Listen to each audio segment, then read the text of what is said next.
Bonjour à tous, frères et sœurs, je suis heureux d'être avec vous. Je suis heureux de partager ces quelques moments, d'ouvrir avec vous la parole de Dieu et de considérer encore les conseils que le Seigneur voudrait nous donner. Mais avant cela, je voudrais juste vous faire part des salutations de l'Assemblée de Dieu de Thonon-les-Bains, en Haute-Savoie. Nous sommes là dans les montagnes où il y a un peu de neige ces temps-ci, hein, c'est la saison, c'est normal. Et bien sûr de ma famille, d'Elisabeth et des enfants. Nous ne vous oublions pas, nous continuons à penser à chacun d'entre vous et nous gardons un cher souvenir de tous ces moments que nous avons pu passer avec vous. Et nous prions que le Seigneur continue de vous bénir. Je vous invite à ouvrir avec moi la parole de Dieu dans l'évangile de Luc au chapitre 2. Et nous allons faire une lecture en rapport avec la période que nous vivons, cette période de Noël, où nous allons nous arrêter sur deux personnages qui espéraient, qui attendaient Noël, non pas pour tout ce que nous pouvons trouver autour de Noël, c'est-à-dire les cadeaux et toutes ces choses, mais parce qu'il y avait quelque chose de plus important qui était nécessaire de saisir à Noël. Et je prie, je souhaite que cela soit encore votre partage. L'évangile de Luc au chapitre 2, au verset 21, voilà ce qui nous est dit. Le 8e jour, auquel l'enfant devait être circoncis étant arrivé, on lui donna le nom de Jésus, nom qu'avait indiqué l'ange avant qu'il soit conçu dans le sein de sa mère. Et quand les jours de leur purification furent accomplis, selon la loi de Moïse, Joseph et Marie le portèrent à Jérusalem pour le présenter au Seigneur. Et nous continuons la lecture au verset 25. Et voici, il y avait à Jérusalem un homme appelé Siméon. Cet homme était juste et pieux. Il attendait la consolation d'Israël et l'Esprit Saint était sur lui. Il avait été divinement averti par le Saint-Esprit qu'il ne mourrait point avant d'avoir vu le Christ du Seigneur. Il vint au temple poussé par l'Esprit, et comme les parents apportaient le petit enfant Jésus pour accomplir à son égard ce qu'ordonnait la loi, il le reçut dans ses bras et bénit Dieu et dit « Maintenant, Seigneur, tu laisses ton serviteur s'en aller en paix selon ta parole, car mes yeux ont vu ton salut. Salut que tu as préparé devant tous les peuples, lumière pour éclairer les nations et gloire d'Israël ton peuple. » Nous allons au verset 36. Il y avait une prophétesse Anne, fille de Phanuel de la tribu d'Asser. Elle était fort avancée en âge, et elle avait vécu 7 ans avec son mari depuis sa virginité. Restée veuve et âgée de 84 ans, elle ne quittait pas le temple, et elle servait Dieu nuit et jour dans le jeûne et dans la prière. Étant arrivée elle aussi à cette même heure, elle louait Dieu, et elle parlait de Jésus à tous ceux qui attendaient la délivrance de Jérusalem. Amen. Juste quelques instants ou quelques passages avant cet événement que nous lisons, il était question de la naissance de Jésus qui a été annoncée par des anges. Et la naissance de Jésus était censée transformer le monde. La naissance de Jésus était censée changer le monde comme jamais auparavant. Bien sûr, on retrouve Marie et Joseph qui, eux, sont sur un petit nuage. Forcément, ils ont accueilli leur premier enfant. Ils sont dans cette joie immense et indescriptible. On voit les bergers et les mages même qui, eux, sont dans la joie et qui glorifient Dieu parce qu'il leur a donné un Messie. Mais quand on s'arrête et qu'on considère le reste des habitants d'Israël de l'époque, on pourrait se dire que la venue de Jésus n'a pas changé, n'a pas bouleversé le quotidien. Les choses continuent d'aller comme elles ont toujours été. En premier lieu, on trouve Hérode, le grand, ce roi qui gouverne Israël à ce moment-là. Ce roi continue d'être celui qu'il a toujours été, il continue d'inspirer la crainte à son peuple. L'histoire nous rapporte que cet homme était tellement cruel qu'il était capable de faire mourir ses enfants, même les membres de sa famille, sans aucun scrupule. Et d'ailleurs, il va mettre à mort un grand nombre d'enfants, des enfants de moins de 2 ans, voulant faire mourir Jésus. Cet homme n'a pas changé. Il continue d'inspirer la crainte. Les chefs religieux, eux non plus, n'ont pas changé. Eux, ils ne s'intéressaient pas à la venue de Jésus, alors qu'on leur dit que le Sauveur, le Messie est né, ils ne vont pas bouger du tout de leur place. Ils vont continuer à vaquer à leurs occupations, et ils continueront encore de le faire. Et que dire du peuple qui, lui, vit sous l'occupation romaine, qui, lui, a comme seule préoccupation peut-être de chercher à joindre les deux bouts. C'est la seule chose qui les intéresse. Ils continuent leur vie comme si de rien n'était. La venue de Jésus, dans une certaine mesure, ne va pas bouleverser le quotidien du peuple d'Israël. Malgré tout cela, ou peut-être même à cause de tout cela, nous avons là un homme, Siméon, qui lui est vraiment dans une grande attente. Connaissant et sachant tout le contexte dans lequel il vit, il attend la consolation, il attend du réconfort de Dieu.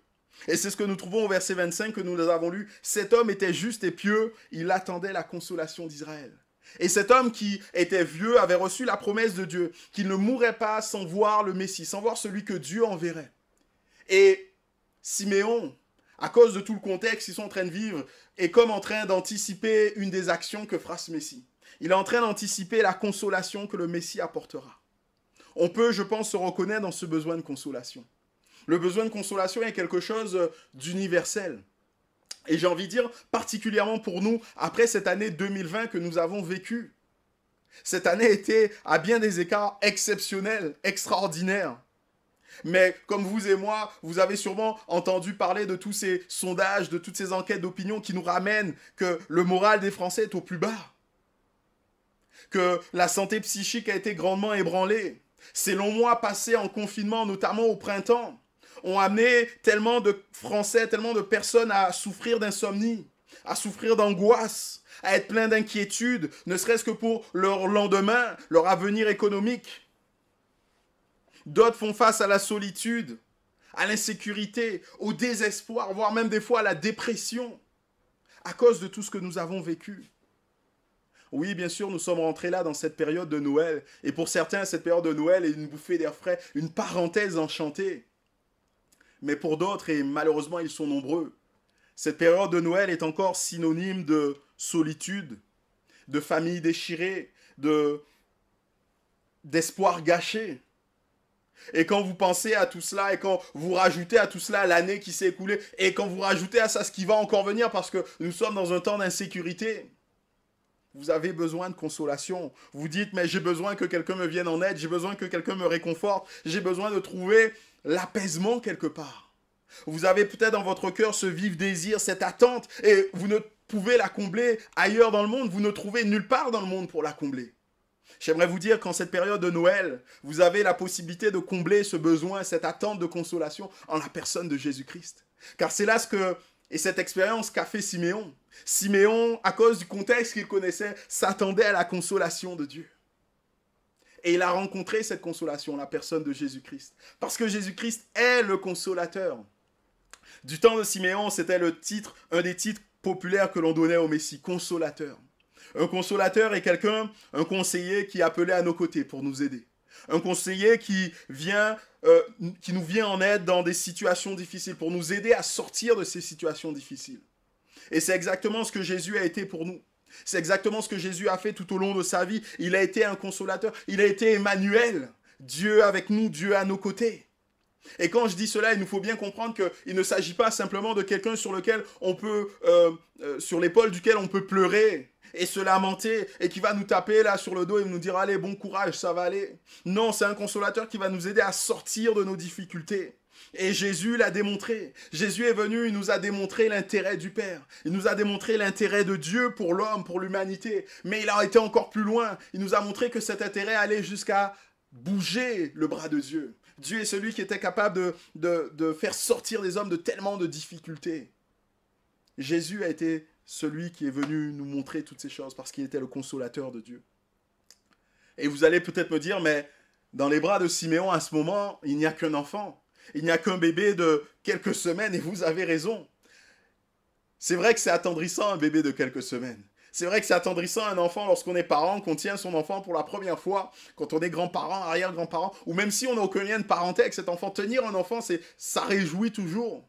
Mais est-ce que la joie qu'il a vécue, c'était simplement cette joie qu'on peut exprimer et ressentir? Non, bien sûr. Cette joie, elle est bien plus loin parce que cette joie était capable de relever celui qui était le plus abattu. Il va dire maintenant, Seigneur, tu laisses ton serviteur s'en aller en paix, selon ta parole, car mes yeux ont vu ton salut. Il est en train de dire tout simplement, Seigneur, maintenant je peux mourir, parce que tu m'avais promis que je verrais ta consolation, et je l'ai vu, cette consolation. Comment est-ce que Siméon est capable de dire ces paroles, alors qu'en face de lui, alors que dans ses bras, il n'y a qu'un enfant, qu'un bébé? Tout simplement par la foi.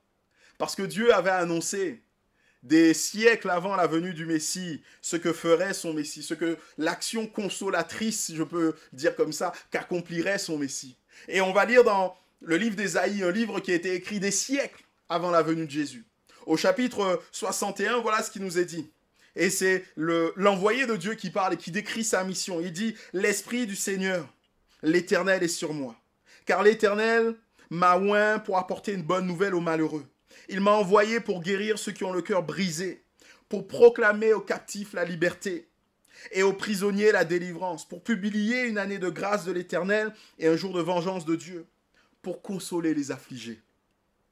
Accorder aux affligés de Sion, pour leur donner un diadème au lieu de la cendre, une huile de joie au lieu du deuil, un vêtement de louange au lieu d'un esprit abattu. » En gros, il est en train de dire ma mission, ce pourquoi je viens, ce pourquoi je dois accomplir, ce que je dois accomplir, pardon, c'est consoler. Consoler ceux qui sont affligés. Et qui sont ceux qui sont affligés? C'est l'humanité entière qui est affligée.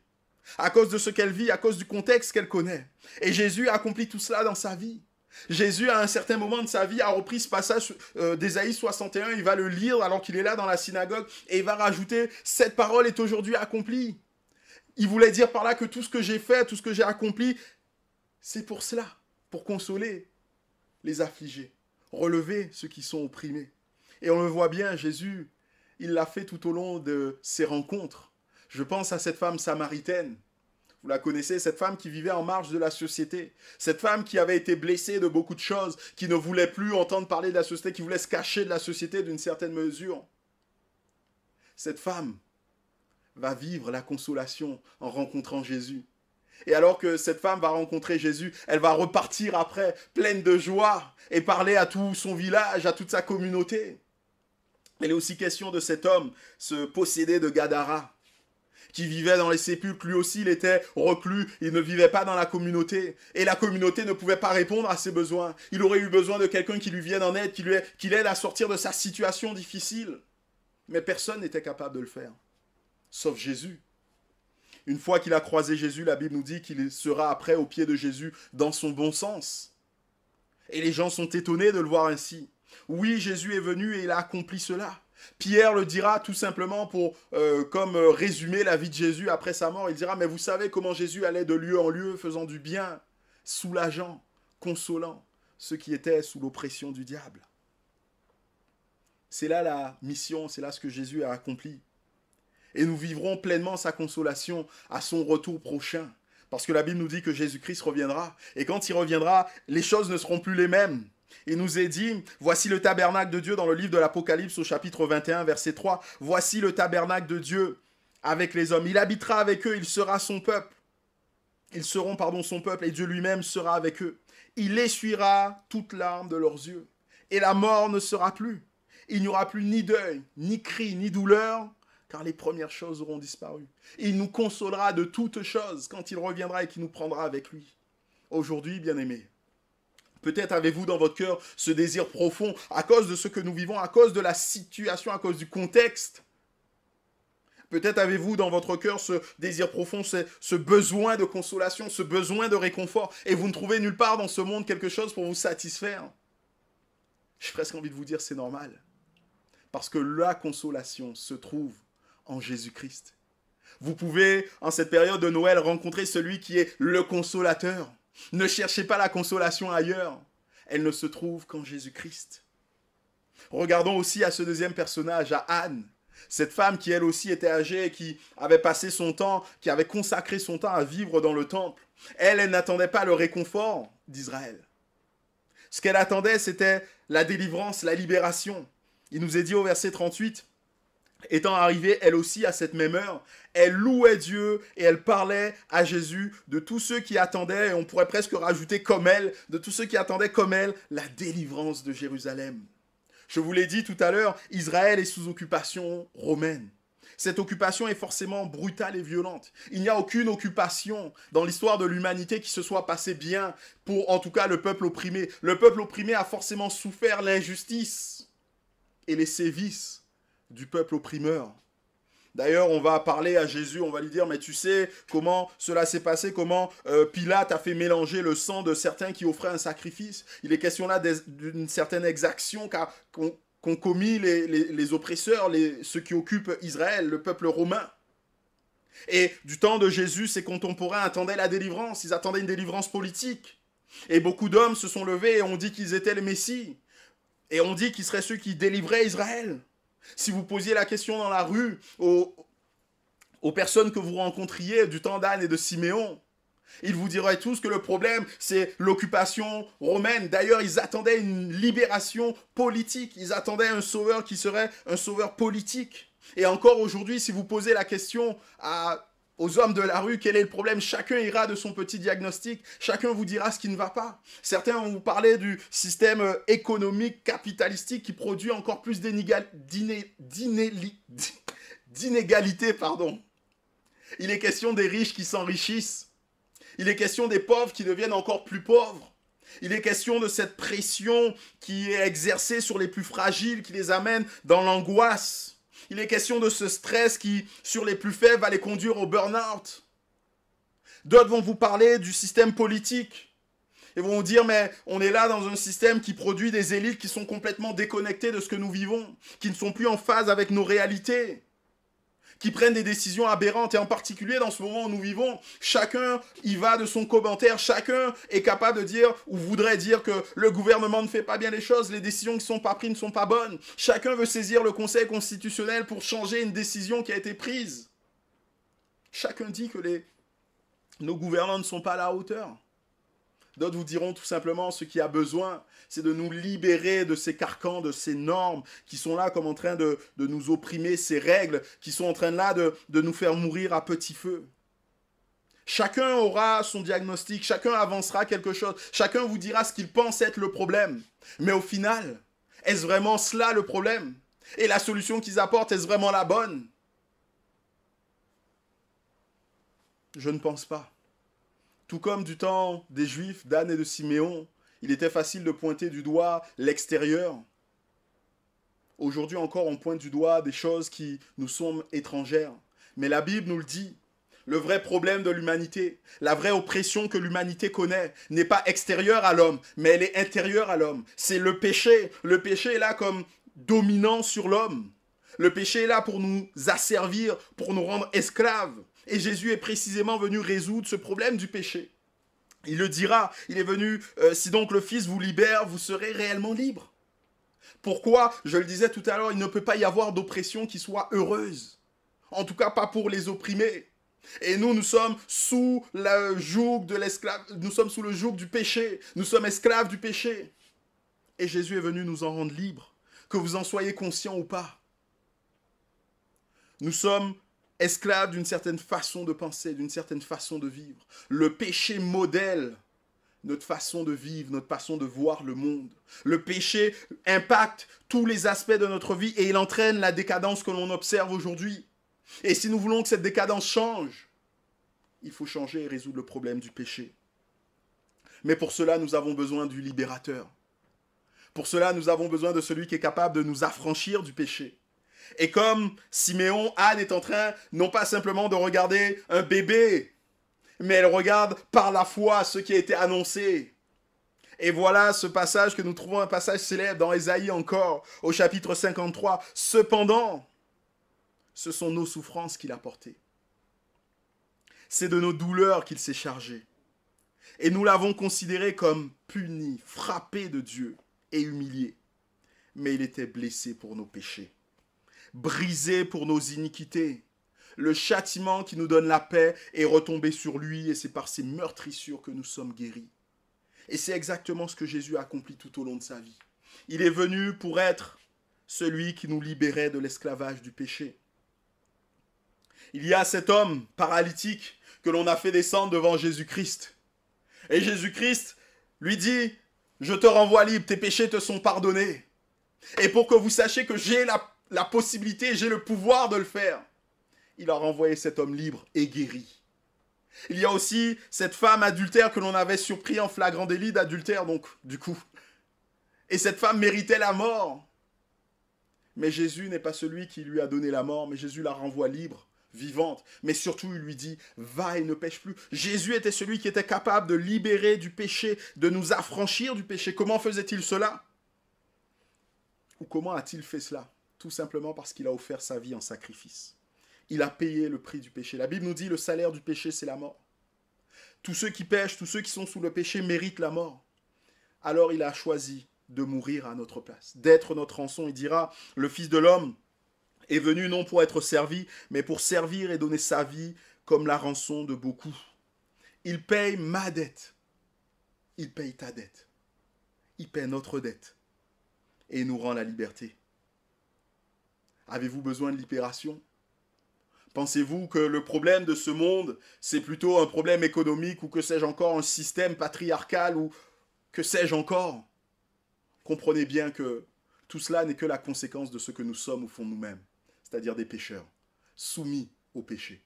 Et ce que nous avons besoin, premièrement, c'est d'une libération du péché. Et Jésus est venu pour être le libérateur pour nous. Dans cette période de Noël, je ne sais ce que vous attendez. Je ne sais ce après quoi vous courez. Je ne sais ce que vous voulez. Mais ce que j'aimerais vous dire, c'est que beaucoup passent à côté de l'essentiel dans cette période de Noël. Beaucoup passent à côté de ce qui est important dans cette période de Noël. Certains ne vont regarder qu'aux festivités. Ah, c'est une bonne chose de pouvoir se réunir, se rassembler, d'être là dans la joie avec nos proches et nos bien-aimés. Mais l'essentiel n'est pas là. Certains vont regarder à Jésus, mais ne vont voir qu'un enfant dans une crèche, ou peut-être tout au plus, ils verront un homme charismatique. Mais ils passeront là aussi à côté de l'essentiel. Ceux qui passent, ou ceux qui saisissent l'essentiel dans cette période, ce sont ceux qui, comme Anne et Siméon, ont non seulement vu cet enfant dans la crèche, mais ont aperçu derrière cet enfant dans la crèche l'homme sur la croix. Ceux qui ont vu le don de Dieu pour l'humanité. Ils ont vu au-delà de la crèche, ont su saisir la consolation, ils ont su saisir la libération, ils ont su saisir tout simplement le Messie, le don de Dieu pour l'humanité. Bien-aimés, réalisons et comprenons que la croix est là pour célébrer ce que Noël annonce. Si nous voulons comprendre pleinement ce que Noël est, si nous voulons comprendre pleinement ce que Noël peut nous apporter, nous devons regarder à la croix. Et à la croix, nous saisissons que Noël est là pour nous parler de consolation, de libération. Au travers de ces moments, nous avons la possibilité de rencontrer celui qui répond à toutes les attentes de l'humanité. Et je souhaiterais que vous puissiez, comme Anne et Siméon, par la foi, saisir cette réalité. Ne cherchez pas ailleurs. Ne passez pas à côté de Noël. Comprenez qu'à Noël, vous avez la possibilité de saisir le don de Dieu. Que le Seigneur vous bénisse et à très bientôt. Au revoir.